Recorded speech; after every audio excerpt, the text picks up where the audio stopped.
The Great Hall of the Zelvari Dominion was a marvel of engineering, an immense structure floating in the depths of space, illuminated by the swirling colors of a nearby nebula.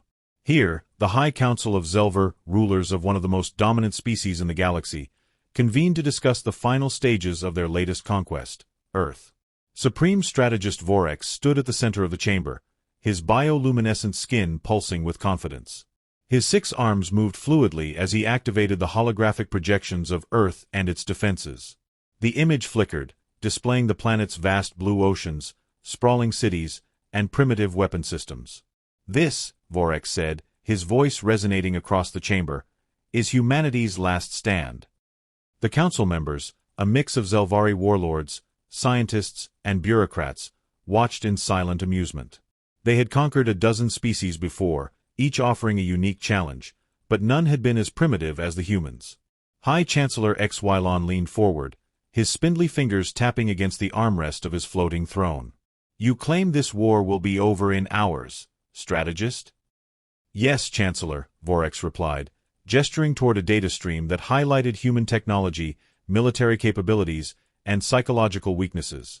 Their weapons rely on combustion-based projectiles, crude, slow, and ineffective against our shields. Their spacecraft are not designed for deep space combat, and their understanding of quantum warfare is non-existent. A murmuring ripple passed through the council. "And their people?" HFY asked. "They are fractured," Vorex continued, his voice laced with contempt. "Nation-states compete against one another, divided by politics, ideology, and outdated territorial disputes. When faced with superior force, their kind either surrenders or descends into chaos. It is their nature." Another counselor, Warseer Zunith, flicked his mandibles thoughtfully.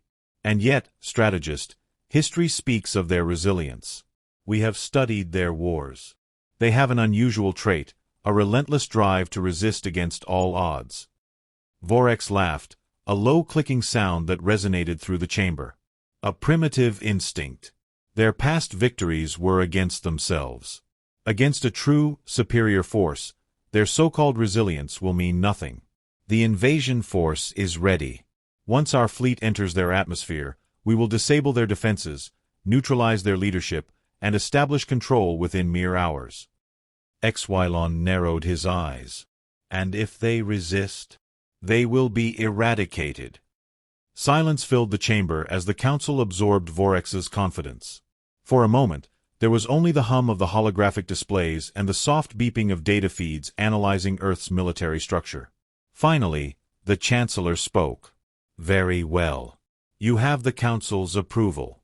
Begin the invasion at once." With a deep bow, Vorex turned and activated his communicator.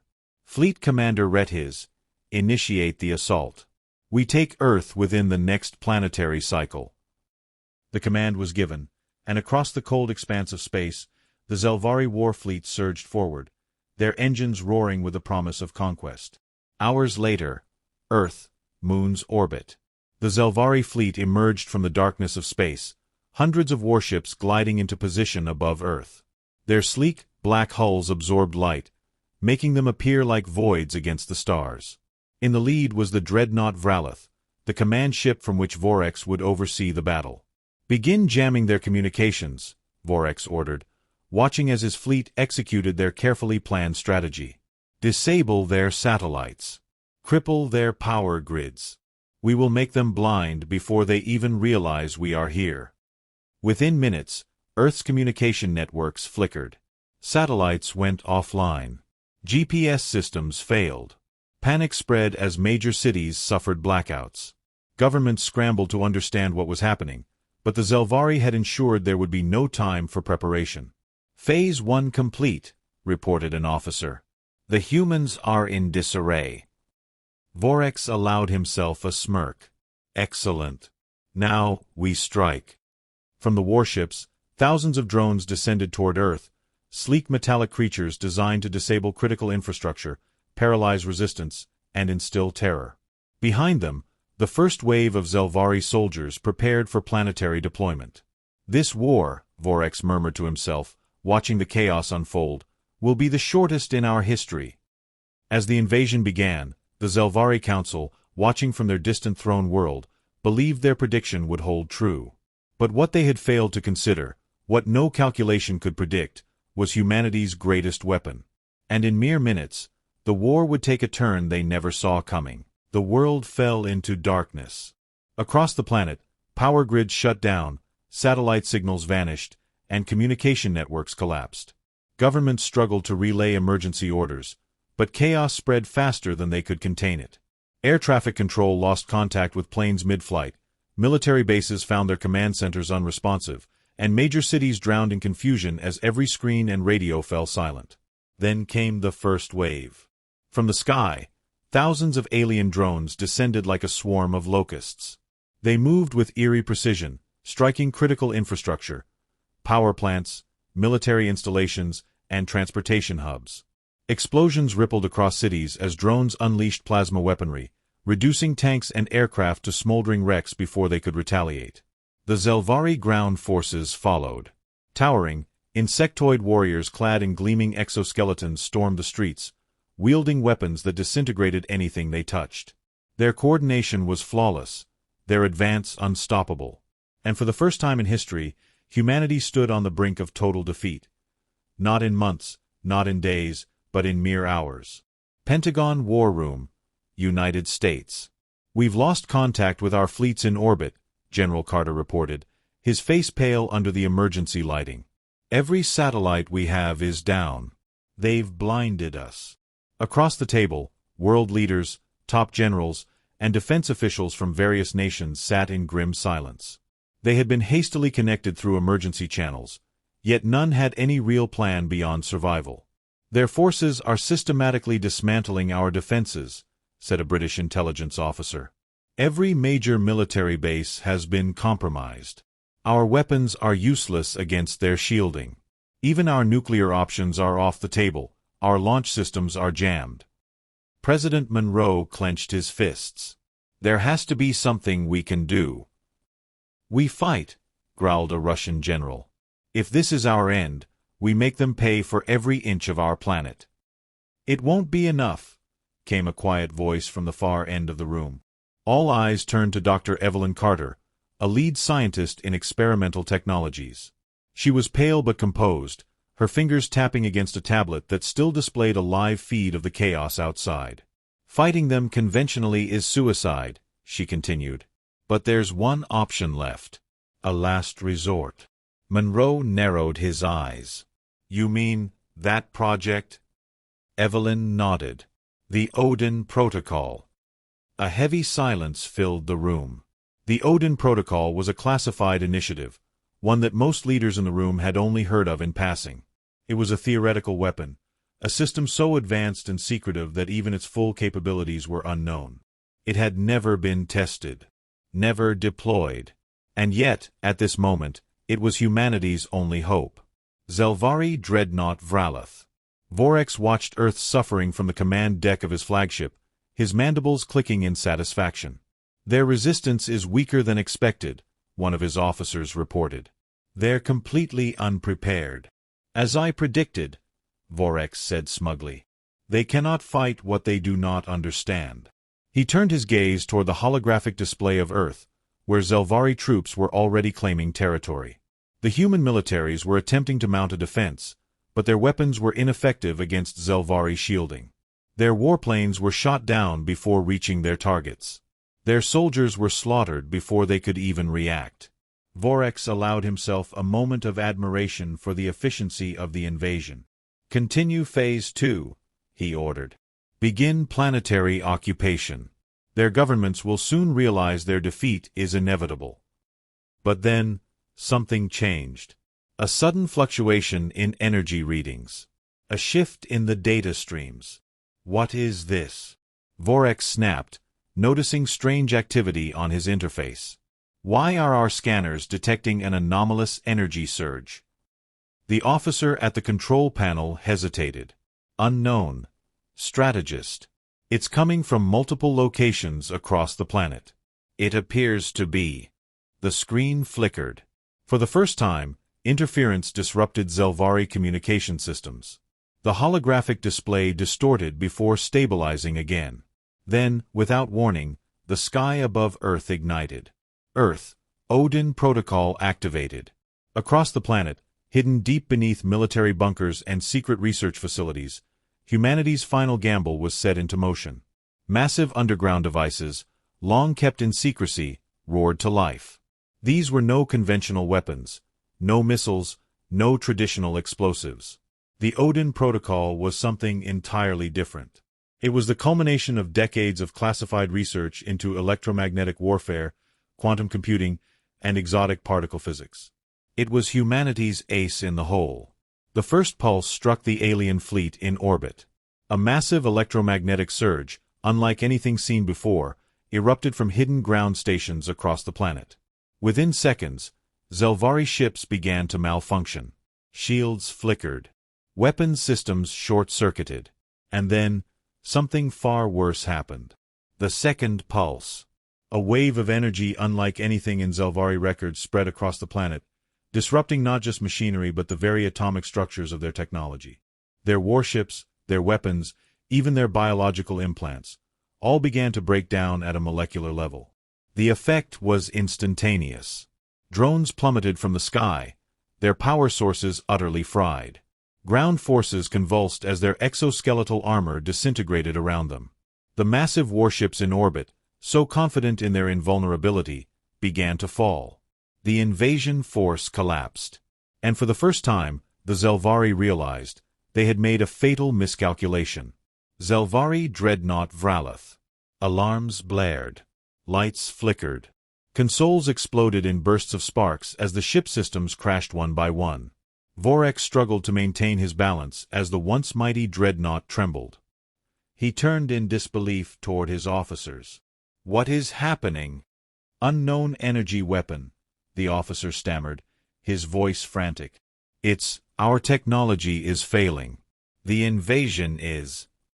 The screen before them flickered again. This time, a human face appeared. It was President Monroe. Behind him stood Evelyn Carter, arms crossed, her expression unreadable. "Attention, Zelvari fleet," Monroe said. His voice was calm, steady, deadly. "You thought we were defenseless. You thought this war would end in hours." A pause. "You were wrong." The feed cut out. And at that moment, the dreadnought Vralath, the pride of the Zelvari armada, began its descent toward Earth, no longer a warship, but a burning wreck. The tide had turned, and humanity had just begun to fight back. The once mighty flagship of the Zelvari Dominion was now a burning wreck. Alarms shrieked across the bridge as flames spread through the corridors. The once flawless control panels flickered and sparked, their alien technology reduced to useless debris. Vorex struggled to remain standing, his 6 limbs gripping the railing as the ship spiraled toward the planet below. His officers shouted in panic, their calm, disciplined demeanor shattered. "This cannot be happening," Vorex growled, his voice shaking. "This world was supposed to fall in hours. How are they doing this?" "Unknown, strategist," a technician shouted over the noise. "Their energy pulse, it bypassed our shields. It disrupted our entire technological framework. Our ships, weapons, everything is failing." Vorex's mandibles clenched. The humans were supposed to be primitive, helpless. Yet they had unleashed a weapon capable of undoing the most advanced technology in the galaxy. The ship lurched violently, and Vorex was thrown to the ground. Through the massive viewport, he could see the Earth growing larger, faster. "We're going to crash." With a final, deafening roar, the Vralath slammed into the barren plains of Central Asia. The impact sent a shockwave across the land, turning the once mighty warship into a field of twisted metal. A towering pillar of smoke and fire rose into the sky, visible for miles. And the battle for Earth had just begun. Earth, cities in chaos. Though the Odin Protocol had crippled the Zelvari war machines, the damage they had inflicted in the first wave was catastrophic. Cities burned. Millions were dead. Governments were struggling to coordinate as military bases lay in ruins. But the moment humanity saw the alien fleet falling from the sky, something changed. Panic turned to determination. Fear turned to fury. Across the world, Scattered human forces launched counterattacks. Once impenetrable Zelvari shields flickered and died, allowing bullets, missiles, and explosives to tear through their ranks. Military units that had been on the verge of annihilation turned the tide in seconds. In the streets of New York, once invincible Zelvari soldiers now found themselves vulnerable. Human snipers picked them off from rooftops, while guerrilla fighters ambushed their patrols. Civilians, who had once cowered in terror, now took up arms, turning every alley, every building, every ruin into a battlefield. In the ruins of Beijing, a handful of surviving tanks launched a coordinated assault against an Zelvari stronghold. Without their technological advantage, the aliens were forced into close-quarters combat, where humanity's sheer ferocity overwhelmed them. In the skies, disabled Zelvari warships plummeted into the oceans and deserts, their crews desperately trying to regain control. Some crashed into mountains, others into cities, turning from conquerors to victims in an instant. Humanity had spent centuries perfecting the art of war. Now, with the enemy exposed, they unleashed everything they had. Zelvari ground forces, now the hunted. Commander Threx, one of the highest-ranking Zelvari officers leading the ground invasion, had never known fear. Until now. He crouched behind a shattered transport, watching as his warriors, once the most feared in the galaxy, were slaughtered in the streets. The humans fought like demons. His forces had expected surrender. They had expected terror. Instead, they were met with something far worse: rage. A squad of human soldiers moved with terrifying precision, using their environment to their advantage. Two flanked his position, firing high-caliber rounds that tore through his armor. Another hurled an explosive, sending his soldiers flying. Threx barely had time to react before a human soldier, his face streaked with dirt and blood, lunged forward with a combat knife. The blade sank into Threx's throat. As he collapsed, gasping, he realized the truth. The humans were not prey. They were predators. Pentagon War Room. Back in the underground command center, the room erupted in cheers as reports flooded in. Their forces are in full retreat. The Odin Pulse took out their warships, and ground troops are falling apart without their tech support. President Monroe turned to Dr. Evelyn Carter, his expression still tense. How long will the Odin system hold? Evelyn hesitated. It's not permanent. The Pulse disrupted their technology, but they'll eventually adapt. We don't have much time before they find a way to counter it.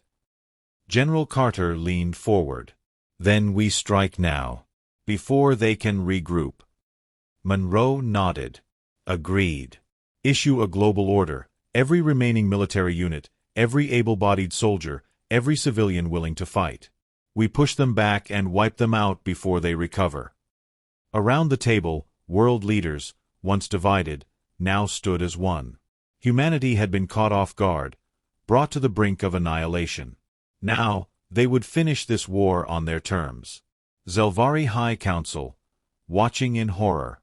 From the throne world of Zelvar, the High Council observed the battle through fractured data streams. The proud warlords who had once mocked humanity now sat in stunned silence. High Chancellor Xylon turned to the remaining strategists. Tell me this is some kind of deception. Warseer Zunitha's voice was hollow. It is no deception. The humans, they have turned the war. Xylon's mandibles quivered. But how? We calculated every possibility. No, Zunith interrupted, his voice quiet. We calculated our possibilities. We never accounted for them. He pointed to the display, where human forces were hunting Zelvari troops through the streets of Earth's ruined cities. We saw them as weak. We believed they would break.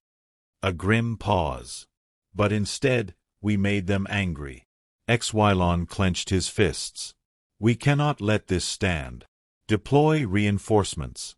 Launch countermeasures. Too late. Zunitha's voice was barely above a whisper. This war will be over in minutes. Earth, the final offensive. Humanity did not hesitate. Across the world, soldiers and civilians alike pressed the attack.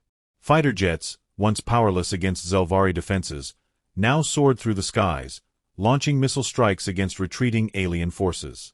Infantry forces stormed Zelvari encampments, taking no prisoners. And in one final act of defiance, Earth's remaining nuclear submarines launched their payloads, not at cities, but at the Zelvari fleet still in orbit. The once invincible warships, unable to defend themselves, were vaporized in a storm of fire. The invasion fleet was no more. And with it, the Zelvari's dream of conquest.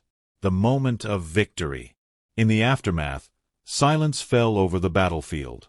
The remaining Zelvari, leaderless and broken, surrendered. Some tried to flee, only to be hunted down. Others, realizing their fate, took their own lives rather than face human retribution.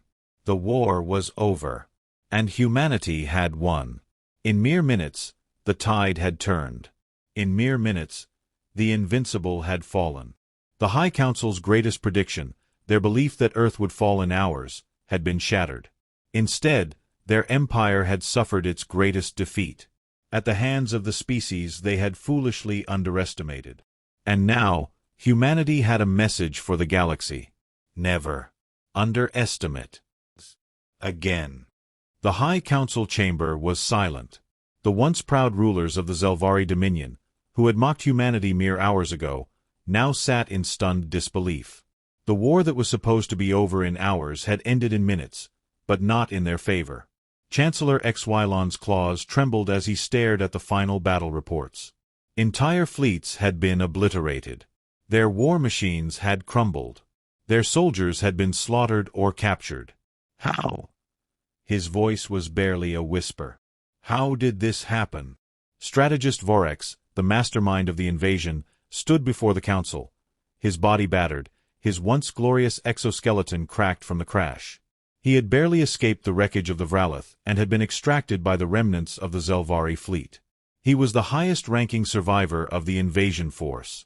And he had no answers. We underestimated them, he admitted, his mandibles clicking in shame. We saw them as primitive, divided, weak. His eyes darkened. But they are none of those things. Chancellor Xylon clenched his fists. This cannot be tolerated. We must strike back. Deploy another fleet. Send everything we have. No. The council turned to Warseer Zunith, who had remained silent until now. He gazed at the battlefield reports, the overwhelming evidence of their failure. Attacking Earth again would be suicide, he said. They have already adapted, already learned. They now know how to defeat us. And next time, they will come for us. A heavy silence filled the chamber. For the first time in their empire's history, the Zelvari Dominion had encountered an enemy they could not defeat. And the consequences were only beginning. Earth, a changed world. The fires of war still burned across the cities of Earth, but for the first time since the invasion began, there was no more fighting. The war was over. But the scars would remain forever. In New York, civilians emerged from the ruins, stepping over the bodies of Zelvari invaders. Some cheered, others wept, mourning the millions lost in the first wave of destruction. In Beijing, soldiers walked through the wreckage of Zelvari war machines, examining their technology, studying it, learning from it.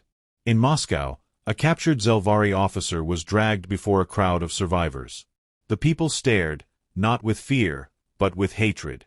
He would not live to see another sunrise. Humanity had not just survived. It had changed. And the galaxy would soon realize what that meant. The new alliance. Days after the war, a historic meeting was held in Geneva.